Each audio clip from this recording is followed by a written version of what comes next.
Assalamualaikum warahmatullahi wabarakatuh. Nama saya Rangga Devani Putra. Saya akan menceritakan resume saya, yaitu It's Manila Baby. Pada poin pertama di sini adalah siapa yang mengalaminya, dan poin kedua adalah kemana dia pergi, dan poin ketiga adalah apa yang dialaminya. Pada awalnya cerita ini berawal dari seorang traveling yang mendapat paket tour ke Manila. Dia berencana tidak pergi ke Manila karena dia berencana ke Seoul, tetapi sudah dipilih oleh teman-temannya, sehingga Manila lah yang tidak dipilih oleh teman-temannya. Dia belum ada persiapan untuk pergi ke Manila saat itu. Pada saat itu dia hanya modal, bisa dikatakan modal nekat saja. Pada saat sampainya di Manila, dia pun beranggapan hal tersebut akan sama dengan di Indonesia, di Jakarta pada umumnya. Tetapi pada saat sampai di bus, dia melihat pemandangan yang sangat indah yang belum didapatinya. Pada sampainya naik bus, dia pun pergi ke LRT.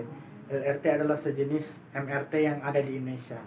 Terus dia melanjutkan untuk naik bus ke hostelnya.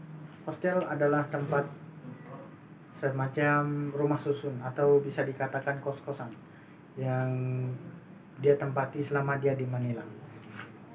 Pada hari pertama, dia ingin berencana pergi ke Universitas Santo Tomas, yaitu universitas tertua di Asia. Pada saat itu dia berjalan-jalan di Universitas Santo Tomas. Dia pun mendapati hal yang berbeda pada umumnya di Indonesia. Dia melihat orang di sana berpakaian seragam dan memiliki ID card untuk tanda pengenalnya. Selanjutnya, dia pun pergi ke Quick Pau Cruise. Sebelum ke sana, dia balik dulu ke hostel untuk mengambil tangsis. Setelah puas berselfie di Quick Pau Cruise, dia pun memutuskan untuk pergi dari sana. Dia naik tricycle, semacam taksi, atau bisa dikatakan becak juga. Pada saat dia naik Pau Cruise, dia naik tricycle. Tricycle tersebut tongsisnya jatuh dan patah, rusak, dilindas oleh tricycle tersebut. Sesampainya di hotel, di belakang hostel, dia pun memilih untuk berjalan-jalan sebentar. Berjalan-jalan sore di Chinese Cemetery, dia pun bertemu dengan seseorang, yaitu Eddie. Eddie menawarkannya menjadi pemandunya selama di Manila. Dia pun menyetujuinya. Dia dan Eddie berencana untuk bertemu pada hari Senin pagi jam 8. Pada saat hari kedua, dia pergi ke kota tuanya Manila dengan bergabung Carious Walking Tour supaya dia mengerti lebih dengan sejarah. Setelah tur selesai, dia pun langsung berpamitan dengan orang-orang tersebut dan pergi untuk menuju Makati, kota modernnya Manila. Dia pergi ke semua tempat wisata yang ada di situ dan memutuskan ke Ayala Museum. Ayala Museum memiliki 4 lantai dengan koleksi yang berbeda-beda. Ketika sudah menikmati karya seni dan sejarah di sana, dia ingin melihat sunset di kota Manila yang katanya sangat indah, yang berada di apartemen Ocean Tower. Pertama-tama dia tidak diizinkan untuk pergi ke sana. Dia dilarang oleh satpamnya tersebut. Dan pada akhirnya dia sempat beradu mulut dengan satpam tersebut dan dibolehkan oleh satpam tersebut untuk naik ke sana. Sesudah dia puas menikmati sunset di sana, dia pun pulang ke hostelnya. Dan pada saat itu dia bertemu dengan Sophie, teman barunya yang berasal dari Kolombia.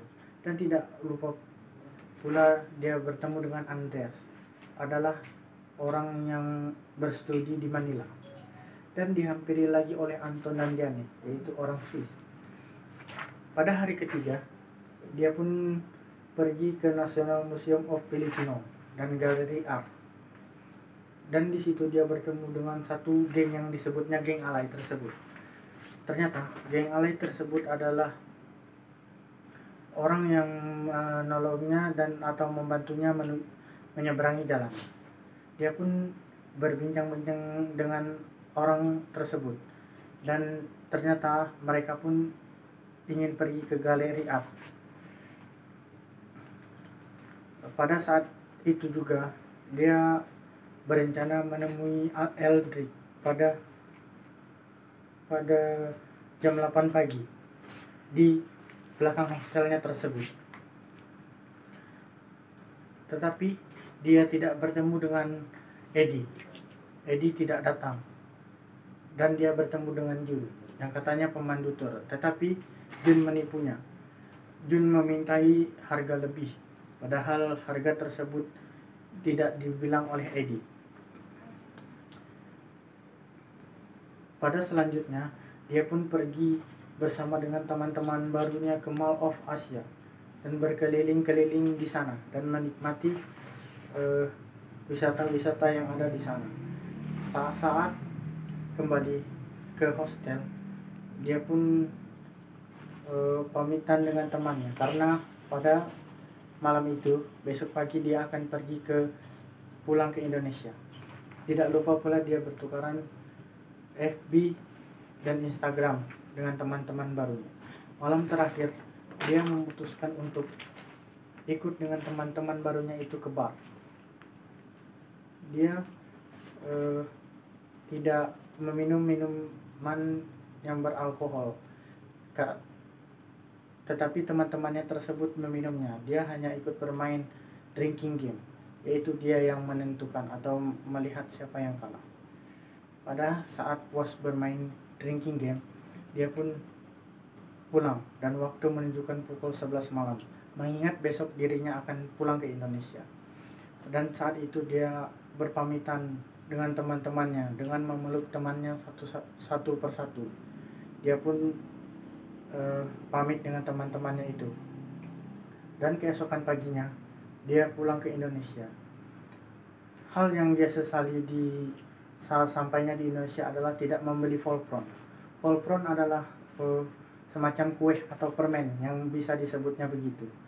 Dia sesampai di rumah dia merasa keenakan dengan voltron tersebut dan keluarganya pun merasa keenakan. Hal itulah yang dia sesali. Katanya dia pun kalau pergi lagi ke Manila dia akan membeli voltron sebanyak mungkin. Baiklah, pendapat saya tentang cerita tersebut. Pendapat saya, yang dialami oleh traveling ini sangatlah seru. Berbagai-bagai macam hal yang bisa dipelajarinya, pengalaman-pengalaman baru, dan teman-teman baru.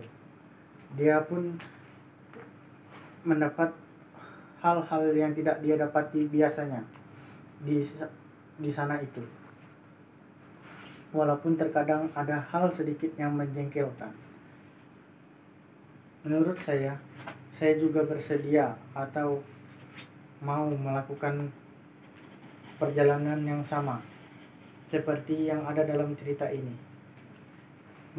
Dan menurut saya cerita saya juga tidak akan kalah seru dengan cerita tersebut. Poin ke-6. Apakah negara yang ingin kalian tuju? Negara yang ingin saya tuju adalah Jepang, yaitu lebih tepatnya Tokyo.